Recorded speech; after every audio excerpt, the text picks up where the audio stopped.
दोस्तों, स्वागत है आप सभी लोगों का। आज मंगलवार है और शुरुआत करते हैं अपनी क्लास को। जैसा कि हर दिन हम अपनी क्लास में 10 क्वेश्चन को सॉल्व करते हैं, आज भी 10 क्वेश्चन को लेके आए हैं। आपको इसमें मिलेंगे यूपीएससी के पीवाईक्यू और साथ ही साथ नए क्वेश्चन मिलेंगे, जिससे कि आप एक तो पैटर्न समझेंगे और दूसरा क्वेश्चनों को सॉल्व करने का एक तरीका भी डेवलप होगा। ठीक है, चलिए शुरुआत करते हैं बिना समय बर्बाद किए।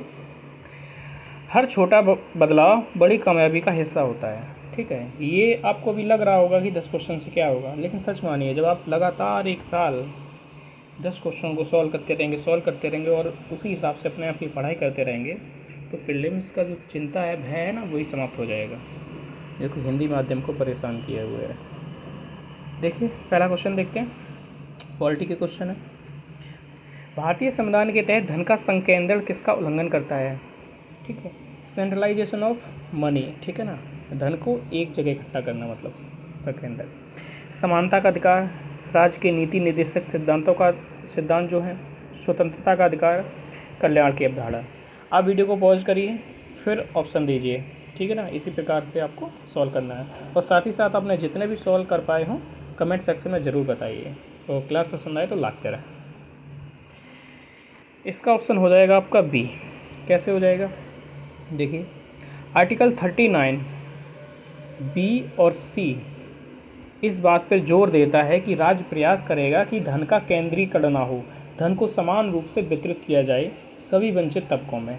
ठीक है ना, और यहाँ तक कि जो 39 बी और सी है, इसको प्राथमिकता दी गई है आर्टिकल 14 पर, आर्टिकल 19 पर, आर्टिकल 31 पर भी। हालांकि आर्टिकल 31 अभी एग्जिस्ट नहीं करता है, लेकिन इन पे इसको प्राथमिकता दी गई है। यही आर्टिकल है 39 बी और डी है जो सर्वोच्च है किस पर? मौलिक अधिकार जो 14 है 19 है इस पर। ठीक है, बहुत बड़ी बात है। दूसरा क्वेश्चन देखिए, भारत में संपत्ति के अधिकार की स्थिति क्या है, स्टेटस क्या है? ठीक है, राइट टू प्रॉपर्टी। ठीक है, जैसा कि आपको पता था, right to property article 19 clause 1 sub clause F.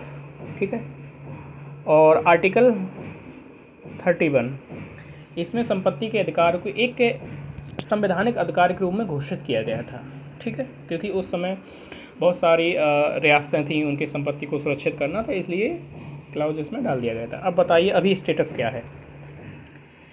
केवल नागरिकों के लिए उपलब्ध कानूनी अधिकार, किसी भी व्यक्ति के लिए उपलब्ध कानूनी अधिकार, केवल नागरिकों के लिए उपलब्ध मौलिक अधिकार, ना तो मौलिक अधिकार ना ही कानूनी अधिकार। बताइए, तो इसका ऑप्शन बी हो जाएगा।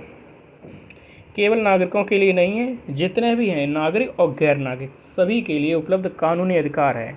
क्योंकि आपको पता है कि 44वां संविधान संशोधन जब हुआ था 1978 में मोरारजी देसाई की सरकार में, तब इसको एक आर्टिकल 3 से ए के तहत जो भाग 12 है उसमें डाल दिया गया, तो एक लीगल राइट है। ठीक है, हालांकि संविधान में उल्लेख होते हुए भी एक लीगल राइट है। ठीक है, नेक्स्ट देखिए, देख रहे हैं कि क्वेश्चन कितने खूबसूरत है।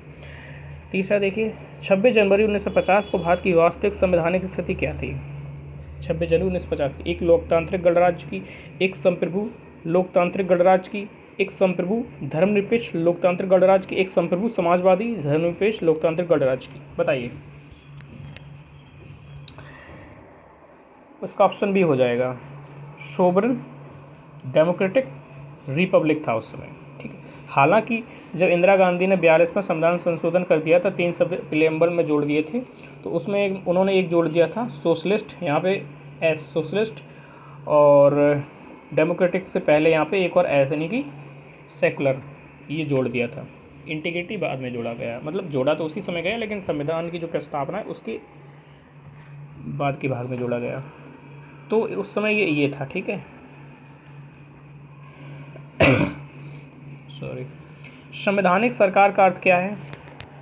संघीय ढांचे वाली राष्ट्र की प्रतिनिधि सरकार, ऐसी सरकार जिसके प्रमुख को नाममात्र की शक्तियाँ प्राप्त हो, ऐसी सरकार जिसके प्रमुख को नाममात्र की शक्तियाँ प्राप्त हो, संविधान की शर्तों द्वारा सीमित सरकार। बताइए, इसका ऑप्शन डी हो जाएगा। संवैधानिक सरकार का मतलब होता है सीमित सरकार, मिनिमम गवर्नमेंट।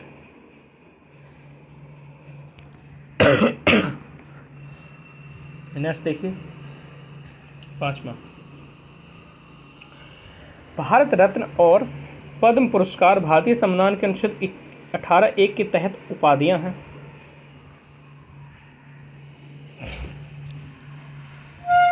दूसरा है 1954 में स्थापित पद्म पुरस्कारों को केवल एक बार निलंबित किया गया था। भारत रत्न पुरस्कारों की संख्या किसी विशेष वर्ष में अधिकतम 5 तक सीमित है।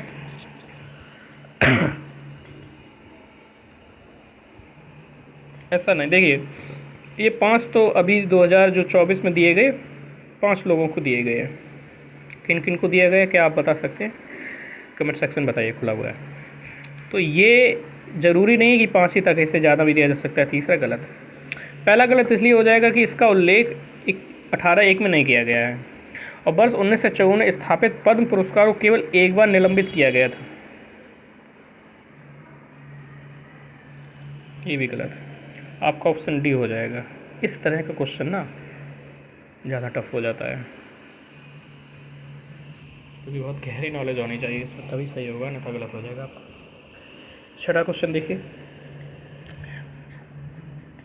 न्यायिक हिरासत का अर्थ है कि एक आरोपी संबंधित मजिस्ट्रेट की हिरासत में है और ऐसे आरोपी को जेल में नहीं बल्कि पुलिस स्टेशन में बंद किया जाता है। ठीक है। दूसरा देखिए, न्यायिक हिरासत के दौरान मामले के प्रभारी पुलिस अधिकारी को अदालत की मंजूरी के बिना संदिग्ध से पूछताछ करने की अनुमति नहीं है। बताइए कौन सा होगा? इसका ऑप्शन बी हो जाएगा। इसलिए हो जाएगा, पहले देखिए बी देख लीजिए पहले। न्यायिक हिरासत का मतलब ये होता है कि जब न्यायिक हिरासत में है तो आप कुछ भी पूछना है तो न्यायालय की कोर्ट की पहले परमिशन लेनी पड़ेगी, तब पूछ पाएंगे, ये सही है। दूसरा ये है कि अगर न्यायिक हिरासत में, इसका मतलब ये नहीं कि पुलिस स्टेशन रखा जाएगा, वो रखा तो जेल में ही जाएगा, लेकिन कुछ पूछताछ करनी है आपको तो कोर्ट की अनुमति लेनी पड़ेगी। ठीक है, ऑप्शन बी है आपका। ठीक है, ये वाला बी। साथ में देखिए, भारत के संदर्भ में निम्न कथनों पर विचार करें। जब कोई कैदी पर्याप्त मामला बनाता है तो ऐसे कैदी को पैरोल से वंचित नहीं किया जा सकता क्योंकि यह उसके अधिकार का मामला बन जाता है। दूसरा, राज्य सरकार के पास पैरोल पर कैदियों की रिहाई के अपने नियम हैं। कौन सा सही है बताइए? इसका भी बी ऑप्शन करेक्ट हो जाएगा, बी। क्यों? राज्य सरकारें जो होती हैं, जैसे जेल जो हुआ राज्य सरकार का विषय है, तो राज्य सरकार के अपने अपने नियम होते हैं, पहला। और जो पहला ये है, जब कोई कैदी पर्याप्त मामला बनाता है तो ऐसे कैदी को पैरोल से वंचित नहीं किया जा सकता। ऐसा नहीं है, किया जा सकता है अगर कुछ विशेष परिस्थितियाँ हैं तो। 8वां देखिए, राष्ट्रीय स्तर पर अनुसूचित जनजाति और अन्य पारंपरिक वन निवासी वन अधिकारों की मान्यता अधिनियम 2006 प्रभावी कार्यान्वयन को सुनिश्चित करने का कौन सा मंत्रालय नोडल एजेंसी है? मतलब कौन सा मंत्रालय लागू करता है इसको, बताइए? तो इसका डी है, जनजातीय मामलों का मंत्रालय। ठीक है,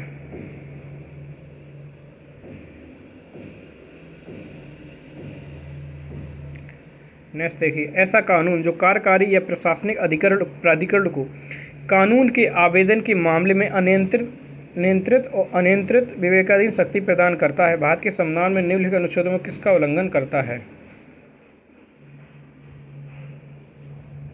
मतलब कि कोई ऐसा कानून है जो कार्यकारी या प्रशासनिक प्राधिकरण को कानून के आवेदन के मामले में अनियंत्रित यानी अनरेगुलेटेड विवेकाधीन शक्ति देता है। जब ज़्यादा विवेकाधीन शक्ति मिलती है ना, तो उससे उल्लंघन होता है समानता के अधिकार का। ऑप्शन नंबर ए हो जाएगा। ठीक है, 10वां देखिए, भारतीय राजनीति में निम्नलिखित में से कौन सी एक अनिवार्य विशेषता है जो यह दर्शाती है कि यह संघीय चरित्र की है? न्यायपालिका की स्वतंत्रता सुरक्षित है, संघ विधानमंडल में घटक इकाइयों के निर्वाचित प्रतिनिधि होंगे, संघ मंत्रिमंडल में क्षेत्रीय दलों के निर्वाचित प्रतिनिधि होंगे, मौलिक अधिकार न्यायालय द्वारा लागू किए जा सकते। ये ऑप्शन जो ठीक है हमें तो पता ही है, लेकिन आपको इसको कमेंट सेक्शन में बताना है कौन सा सही है। ठीक है, वीडियो पसंद आए तो लाइक कर दें भैया। ठीक है, सब्सक्राइब करिए ताकि डेली आप इस प्रकार की वीडियो देखते रहिए और अपने प्रीलिम्स की तैयारी को मजबूत करते रहिए। और टेलीग्राम चैनल है, उसको ज्वाइन कर लीजिए, इसकी लिंक डिस्क्रिप्शन बॉक्स में दे दी जाएगी। और साथ ही साथ आप चाहें तो ऑफिशियल चैनल पे जा सकते हैं, वहाँ से इसको सब्सक्राइब कर सकते हैं टेलीग्राम चैनल को, ठीक है। यहाँ पे आपको सारे PDF मिल जाया करेंगे, टेस्ट सीरीज मिल जाया करेंगी, और ये जो क्लास का PDF है ये भी मिल जाया करेगा, करंट अफेयर्स है वो भी, सारी चीज़ें वहाँ पे मिल जाया करेंगी, ठीक है। मिलते हैं अगली क्लास में। Thank you, all the best, नमस्कार।